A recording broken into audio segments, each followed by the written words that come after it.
வணக்கங்க. எடப்பாடியிலிருந்து ஜோதிட சரவணன் பேசுகிறேன். இன்றைக்கி நம்ம பார்க்க போகிற பதிவு சந்திரன் கேது சேர்க்கை. இது என்ன பண்ணும் அப்படின்னா, லக்னத்தோட பார்க்கலாங்க. அப்போ தான் புரியும். சந்திரன் கேது ஒரு சிம்ம லக்னம் 9ல் சந்திரன் கேது அப்படி இருக்குன்னு வைங்க.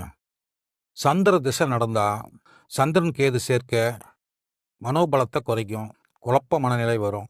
அதாவது சந்திரன் கேது சேர்க்கை எப்படி இருக்கணும்னா, சந்திரன் அஸ்வினியில் இருக்கணும், கேது பரணியில் இருக்கணும். இந்த மாதிரி இருந்ததுன்னா கண்டிப்பாக சந்திரனை கேதுவால் பாதிக்கப்படும். சந்திரன் மனோகாரகன் சந்திரன். அப்போது அந்த மேஷத்தில் சந்திரனும் கேதுவும் சேர்ந்துருக்கும் போது சிம்ம லக்னக்காரங்களுக்கு பாதிப்பு இருக்கும். அதிலிருந்து அவங்க விநாயகர் வழிபாடு தான் அவங்கள காப்பாற்றும். அதே மாதிரி இப்போது சிம்மத்துக்கு 7ல் சனி இருந்து அந்த சந்திரன் கேதுவை பார்க்கும்போது மனதைரியம் குறையும். அதனால் நான் என்ன சொல்கிறேன்னா, சந்திரன் கேது மேஷத்தில் இருக்கவங்க எல்லாத்துக்கும் விநாயகர் பெருமானை பிடிச்சிக்குங்க. வேற வழியே கிடையாது. விநாயகர் பெருமாளுடைய மனசு வச்சா மட்டும்தான் நீங்கள் மனோதைரியத்தை பெற முடியும். இல்லைன்னா மனக்குழப்பங்கள் தான் ஏற்படும். தெளிவான முடிவு எடுக்க முடியாது. கேது பகவான் குழப்பத்தை உருவாக்குவார். பார்த்தா பிரச்சனையும் இல்லாத மாதிரி தெரியும். ஆனால் பெரிய மனப்பிரச்சனைக்கு ஆளாக வேண்டியது வரும்.